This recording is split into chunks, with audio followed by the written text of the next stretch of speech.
Okay. Welcome back to the Jabronis show. It is the pre-season of season three for the Hall of Fame game starting tomorrow night, July 31st. Kevin Flam is joining me tonight as we cover this special event, and it's the end of the dragged on baseball season that no one gave a shit about in the first place. Easy there. Hey, come on. Easy there, big guy. I Hey, don't mean I don't baseball is getting me through these tough months between football. I bought the MLB package, No, you did I'm not. going to. Oh, yeah, I've had it for the last year and a half.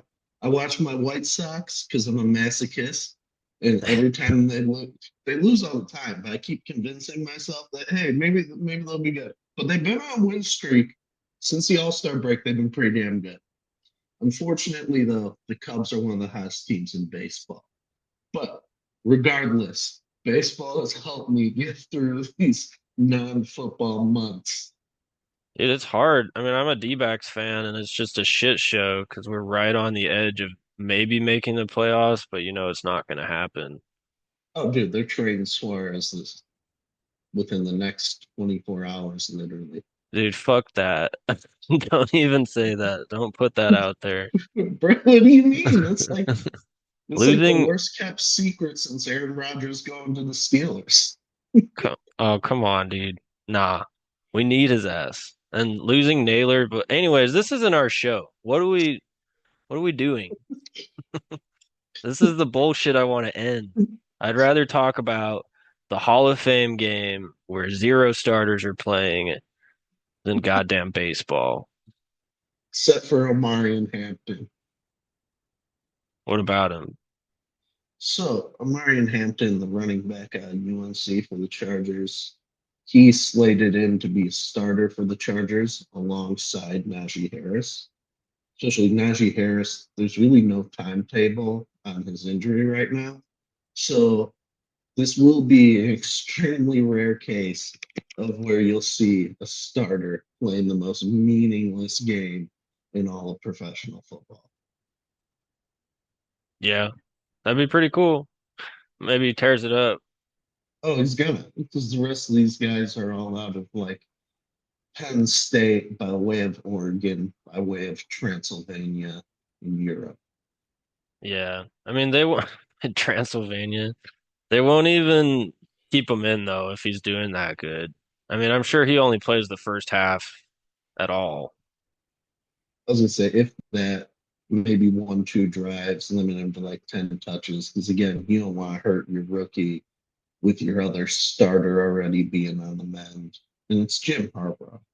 Yeah. I mean, but you never know how the game goes. Like it could get to the second quarter and he's only taken two carries because of shitty circumstance. So I give it a half at tops. Well, Other rookies to watch. We got Trey Harris, their other higher draft pick for the Chargers out of Ole Miss. He's a wide receiver looking to get some reps tonight. They got a little bit of a quarterback competition going on. Trey Lance. Everyone knows Trey Lance. He was that dud from 2020. He was the worst Zach Wilson that made it through. And now he has a chance to prove himself and become Justin Herbert's backup. But he's got DJ Ugalele from FSU. Sorry if I is that right? Ugalele, something like that. where I But can't yeah, do the Polynesian names, they're hard. I think he's perfect for the Chargers because they're the FSU of the NFL. It's a perfect fit. Every once in a while, they put together a good team, but never good enough to get it done. Exactly. And basically the NFL votes them out of the playoffs, just like the college football playoffs vote FSU out. It's a perfect comparison. Maybe he takes Justin Herbert's job. I mean, Justin Herbert's not that good. Did you see the way that kid played at Florida State last year? Yeah, no, he's good. I No, mean, not at all. He got killed. well, he got literally killed, but He's a good quarterback. Didn't he like snap his knee or what was it? I Can't thought it was exactly remember, but before that, he was just throwing picks left and right. Because that first week, they got hammered by Georgia Tech. yeah, that's true. Everyone had him winning that game. It's kind of a You know what? weird upset. Let's let's do an under over on this. Under over on his passing yards for tomorrow night. I'll set it at 75 yards since it's the Hall of Fame game and no one comes. Is this Ugulele? Yeah, Um, well, I mean he's supposed to play the whole second half. I guess 75 is solid, but I don't know, preseason they can tear it up a little bit. that, but also a lot of play callers keep things vanilla because they don't want to show their hand too early. Yeah, true. It's not going to be, I mean, but that's what the defense is doing too. So Yeah, that's true. it's I'll like, take the I'll take the over on it. yeah, I would over that. Trey Lance, I'd set it more like 125 since he's had some starting games. And he's torn it up in the preseason. That's where he's gotten all his hype with the Niners and Cowboys whenever he's been talked about. It's always the preseason. He played a bunch of games for the Niners that year that they had the whole quarterback carousel going and they actually made the Super Bowl that year. He played 6 games for them, threw him 5 touchdowns, 4 interceptions. In the 12 games he's played in the NFL, he's got 1,000 passing yards, which means under 100 per game. But that's real NFL defenses as opposed to the Hall of Fame game that he's playing in tomorrow. So yeah, 125. What do you think over under Trey Lance? 125. Honestly, that sounds. If he plays the whole first half, yes. But some tells me they may just give him a series or two and pull him. Maybe. If they're that Because, committed to him being, if he plays that well, yeah, that's a good point. or no, he'll play the whole half because they have Taylor Heineke. So yeah, I'll take the over on the 125. So They've there got you go. Heineke as well. Yes. Oh, damn. So yeah, they'll let him rip it then. They already got their backup option secured with one of the Oh, best backups in the league. So yeah, yeah, he'll that's be fair. ripping it that whole first half. And I mean, Justin Herbert's bound to miss like 3 games a year. It seems like he's always got some kind Oh of yeah. weird thing. Um, on the other side of the ball, we got Detroit, new coaches all around, new OC, new DC. It's interesting to see how the might of the Lions is going to stand without like the 2 genius coaches that they just lost. But this will be the first reps for John Morton, the new OC, and Kelvin Shepard, the new DC. Um, Morton was the Jets OC back in 2017, and I mean that was the Jets in 2017. So what a freaking resume, man! And then Hendon Hooker, quarterback, going into tomorrow for Detroit. He has played 1 game in his career. He went 6 for 9 and he got sacked. So yeah, this will be a chance for him to put some stats out and see if he can get a spot on the Lions team. But yeah, most You of these know, guys don't matter. What are you about to say?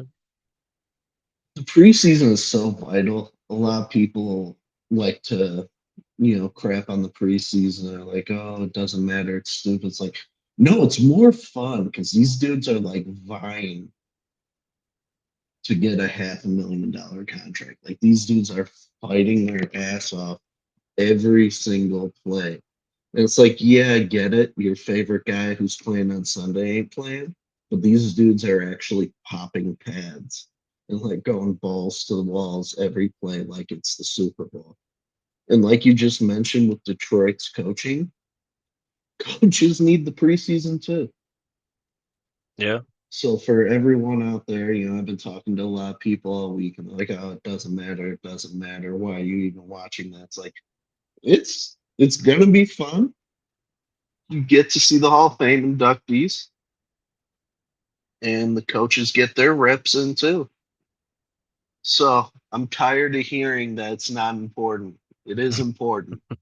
It's important. You're right. I mean, these guys are fighting for what they need. Um, but yeah, the Hall of Fame class coming in, we've got four guys we're introducing, most notably Antonio Gates. Is that what's playing behind you? What do you got Yes, find? and I have Antonio Gates' top career highlights playing behind me. All film we show is courtesy of the NFL. Please don't sue us. Yes, please. I mean, we are But what the Jabronis show. We're not trying to rip you guys off. the Jabronis also would like to take a second to thank our sponsor, Hive Tap House, located in St. George, Utah. I'll tell you what, you go in there on Sunday, the staff's very friendly. They do $10 pizza specials, including they just released a hot honey pepperoni pizza. That is amazing. And I Mm. usually don't like spicy things, but yeah, $10 pizzas every NFL Sunday throughout the year. Go and check them out. Oh yeah, gotta love Hive. Tell them the jabroni sent you. Hell yeah. Spread that rep, spread the word, the jabronis. I mean, season three, it's all out. This is the dynasty year, if you think about it. We got to get from beginning to end. It's a big deal. Season three, I'm cooking something out up. I didn't run this by Ethan, so we'll see if he shuts us down live on the air. But I'm thinking every week we have a contest to decide the cover art for the upcoming week. Interesting. We let viewers send in their ideas for I what like the this next concept. week's cover should be. I like this concept. This isn't bad. I mean, we need the viewers to actually do it. That's their half of the bargain. We That do sounds get some good great. involvement on Instagram.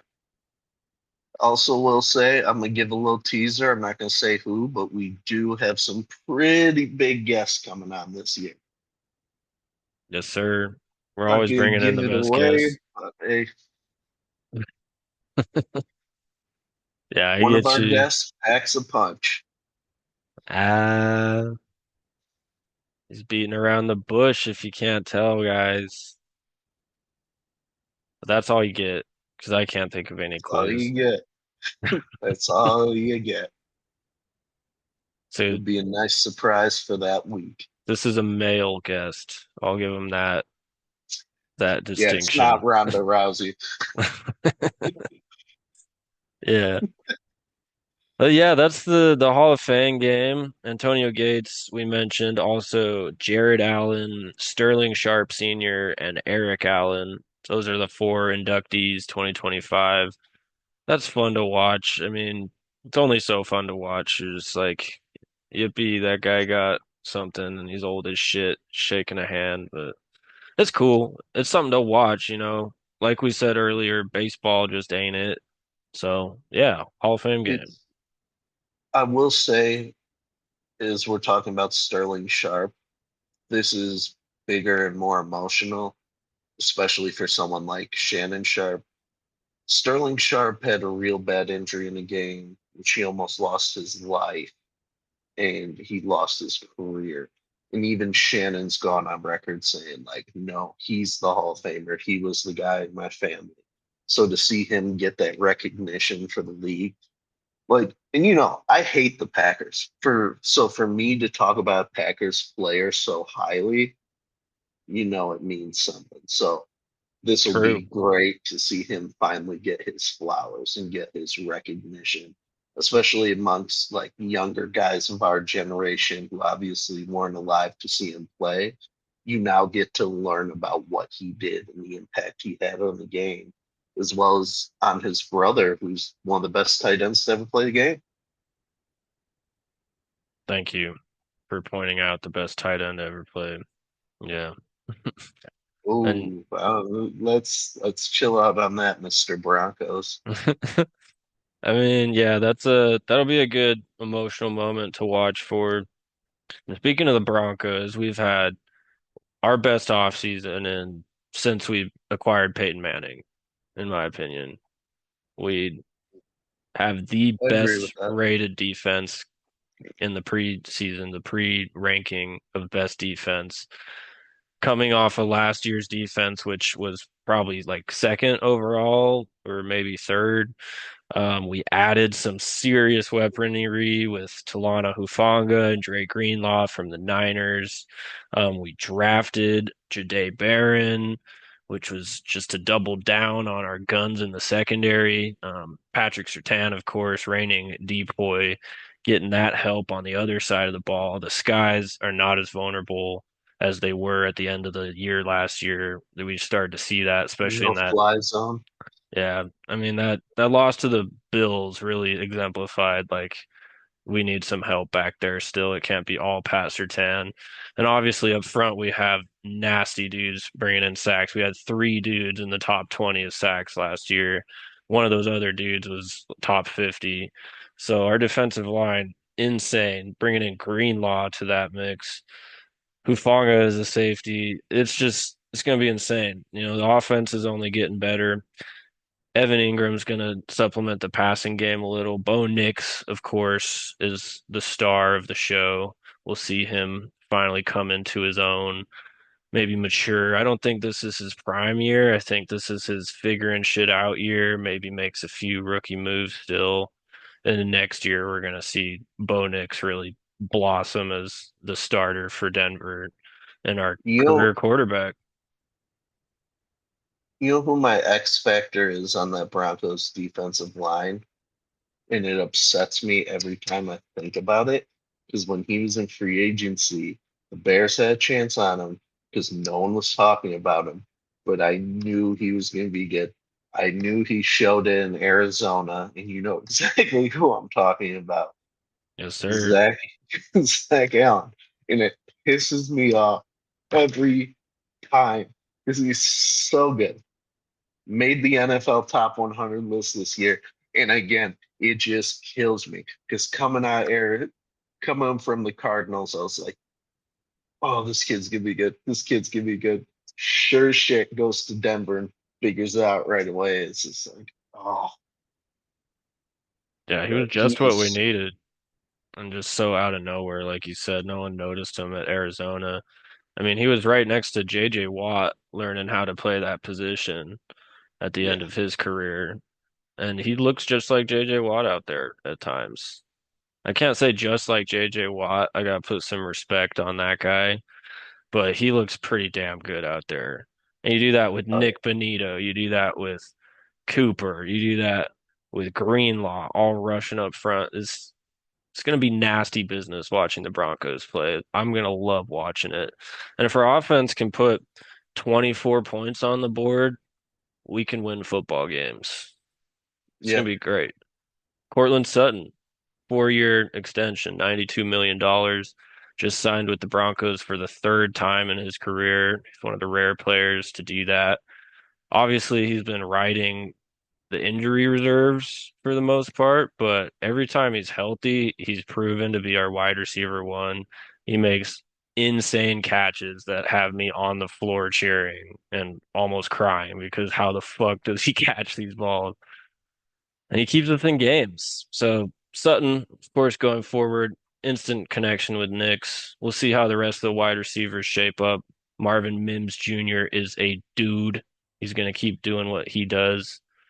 And we got some other guys, Austin Vele. We got little Jordan Humphrey coming back. Some dudes that have produced, not anyone to write home about, but they're still young and coming up. It's all young. That's another great part of it. Such a young team developing. So yeah, that's Broncos preseason. I think easy playoffs. I think we make it past the wild card. And from there, it's in the air.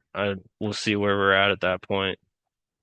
I'm on record saying, and you can keep the receipts from this, the Broncos will win the AFC West. I'm not just saying that because we're co-hosts, but the Chiefs are going to take a step back. The Chargers Huge. are, well, the Chargers. And I think the Broncos are going to sneak in. They won't take it by much because it's still going to be a difficult division, Oh but yeah. I think they'll squeak out a division title with 11, 12 wins. I mean, we're playing in the two hardest divisions in football between the Oh, yeah. Broncos and the Bears. And I Oh, yeah. think, yeah, you mentioned the Chiefs taking a step back. I think actually our biggest threat in the AFC West this year is the Chargers. The Chiefs, I mean, you can't ever sleep on the Chiefs. And we all know for some reason the refs seem to favor the Chiefs. But They that team, fired three of them, though. yeah, they're scrapping all that shit because everyone noticed. And that team is old and falling apart. And as much as I want to believe in the magic of Andy Reid and Patrick Mahomes, they need to do a lot more reshaping of that roster, which is going to take losing Kelsey. It's going to take losing Chris Jones at some point. I mean, a lot of those older dudes. But you look at what they traded an all-pro guard in Joe Tooney, all NFL guard, to the Bears for a fourth round pick. This man has won four Super Bowls blocking for Tom Brady and for Patrick Mahomes. And you're just like, all right, out the door for a fourth round pick. And who'd they replace him with? Aaron Banks. Yeah, I don't even know who that is. Aaron Banks. Exactly my point. He's a guard for the Niners last year. He wasn't particularly great. You're just like, yeah, we'll take an all pro guard just because he's 30, even though offensive linemen damn near play till they're 40, i.e., Lane Johnson and Trent Williams. It just like they're doing things there that don't make sense. And they keep paying people massive amounts of money, and they're gonna run out of money, and eventually some's got to break. You can't. It's what they're doing is not sustainable. Yeah. Mahomes turns 29 this year. Kelsey's what, 34? Yeah, Kelsey's done for. I mean, he's gonna have flashes of good moments. He's gonna ride it out, kind of like Jason Witten did with the Cowboys, and Yeah, just be like three good games a year type of guy. But he's done. I mean, he's more into acting now and dating, and he's barely a football player at this point. And you talk about the O line. I mean, just in the division alone, you've got Zach Allen, Max Crosby, Khalil Mack. Like, I mean, I get it. You don't need an O line if you have an automatic roughing the passer every time it's a clean, solid sack, right? I guess that's the strategy. But right. that's why they lost the Super Bowl. They got decimated by that Eagles defensive line. That's why they lost the Super Bowl to the Bucks back in 2020. It was Jason Exactly. Pierre-Paul fucking them up. So, yeah, Chiefs, a lot of shit to get together, but Jackson isn't even here. Why are we talking about the Chiefs, man? Let's get into some Ben Johnson conversation. Oh man, that Yeah. did that had me so excited. That had me so excited. I was like, Bears aren't in the playoffs, but this is the best news going on right now in January. Is that, and then he immediately turns around and signs Dennis Allen to be his DC. And I was like, oh, this is the start of a disgusting coaching staff. Yes, sir.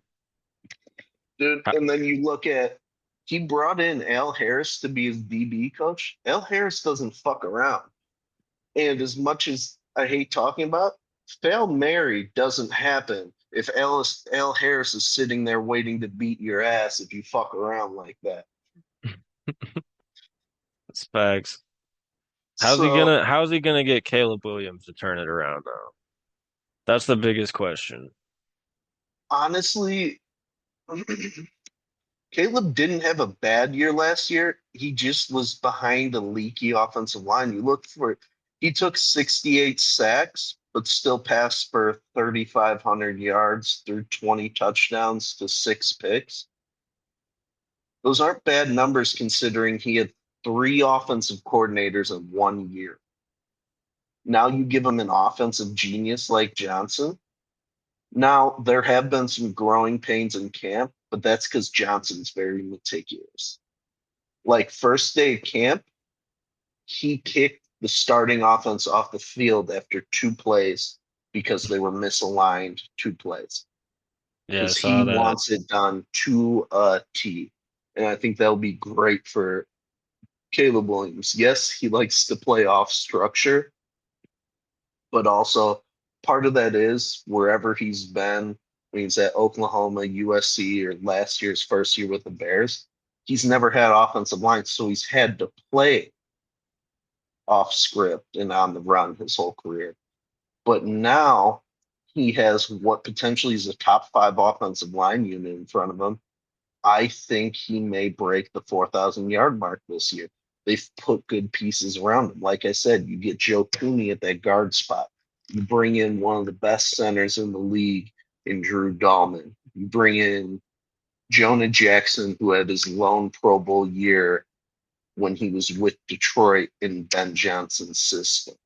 Darnell Wright has been great for the Bears. You have competition at left tackle, but it's amongst two very talented players in Braxton Jones and rookie Trapia. Now, that's a heck of a lot different than what they were running out with last year.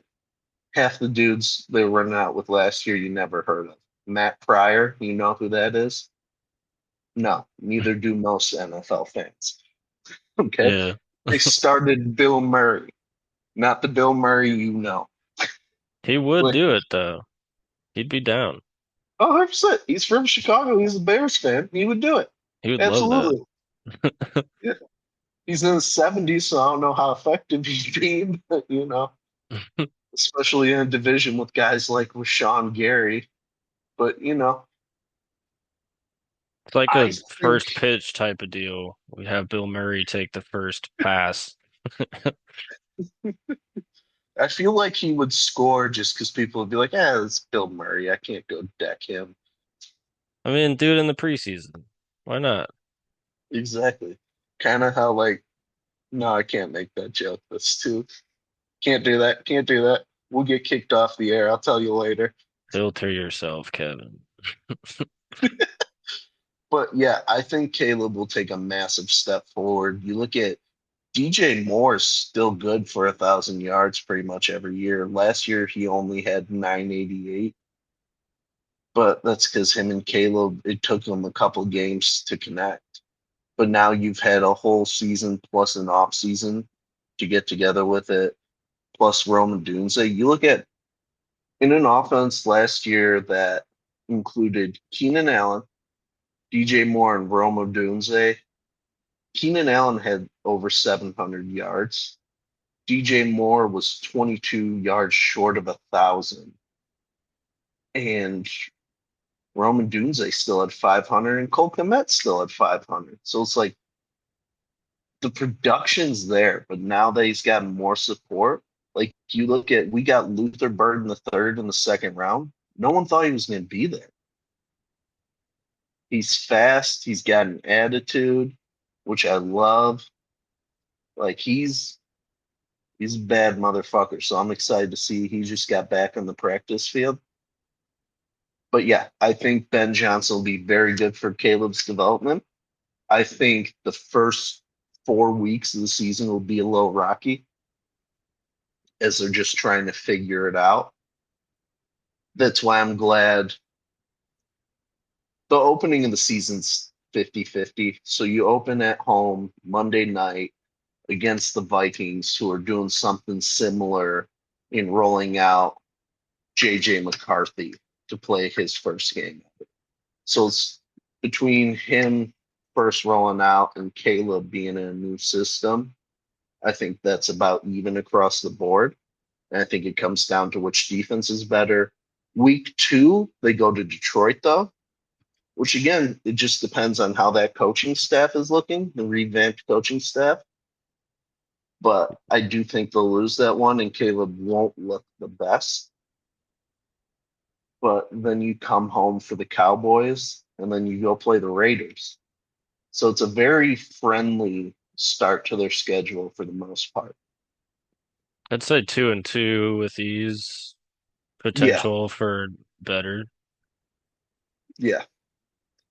So yeah, I think he'll do a lot better. I think he can break 4,000 yards, but it'll start slowly. I don't expect him to come out slinging.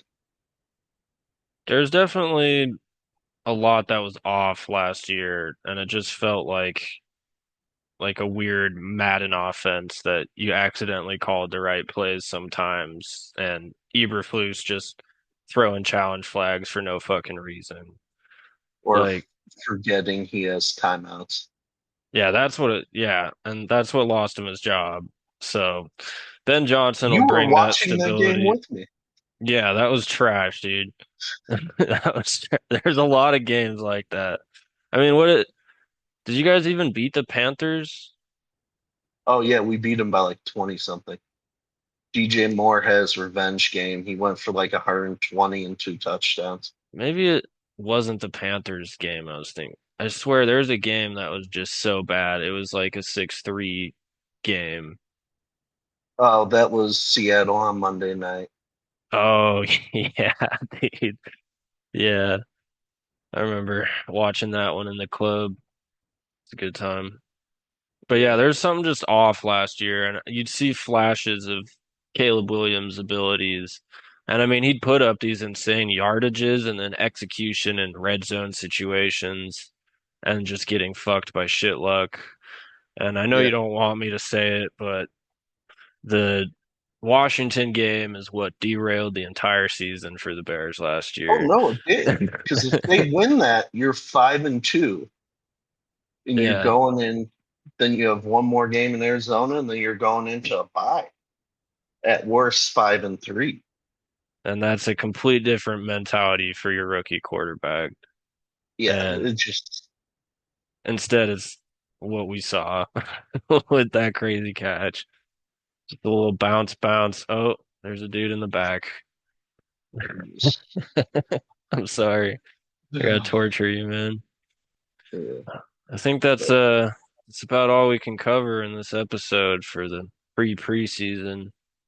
well, it is. I'm excited for some football going forward, man. Like I said, I mean, even basketball was depressing. Like March Madness was always fun, but nobody likes the NBA anymore. Watching fucking Shea Gilgeous-Alexander, there was a little bit of hope with the Pacers. The Pacers were cool, but nope, just more reality that this whole narrative. I mean, the Thunder were just the fucking Chiefs of the NBA, and Shea is just getting roughing the passer for all his points.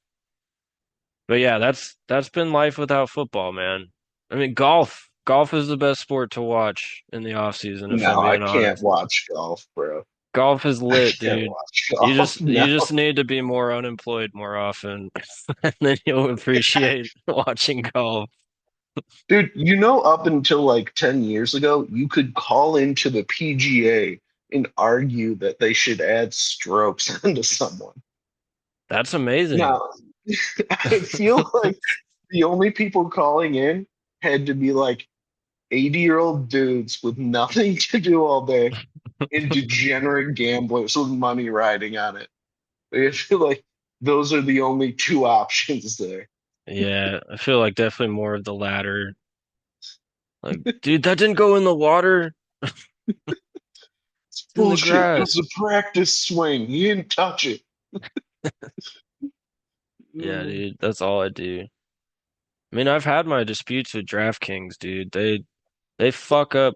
So if your golfer ties for fifth place, but it's like six people in fifth place, it's technically like a tie of eight people in the top five. So he didn't really make the top five. So you lose that bet. even though he's in a tie for fifth place. So in that kind of scenario, you need him to be in like second place. Yeah, no. That's why Yeah. I never gamble golf. It can hit sometimes. It's better than baseball, man. Dude, I would never bet baseball. It just sounds like a shit show. That's you might as well bet coin flips if you're betting baseball. Of But shit, man, it's good to be back. Patrick Mahomes is a bitch. course, never changes. Joe Burrow is the daddy of his children. Yeah, except in the playoffs. Except that one time 5 years ago, he got him. Well, he could have been stopped this year, but the Broncos wanted to fuck around and not let the fucking Bengals into the playoffs. Yeah, man. That was the Chiefs' fault too. I had Carson Wentz playing that week. Never forget that game. It was like 40 to 20 or something. All backups on the Chiefs resting so they can make the Super Bowl, which they never should have fucking done. But that's a conversation for a different day, my man. Welcome back to the Jabronis. Season 3 has begun.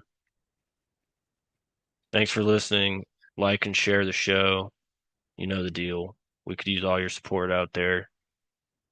Comment, Need it, baby. all that good shit. Nice to talk Me to you, and Kevin. Ethan want to quit our day jobs, so Yeah. let's make it happen. Just Venmo us, Hashtag monetize the Jabroni show. All right, peace out, jabronis.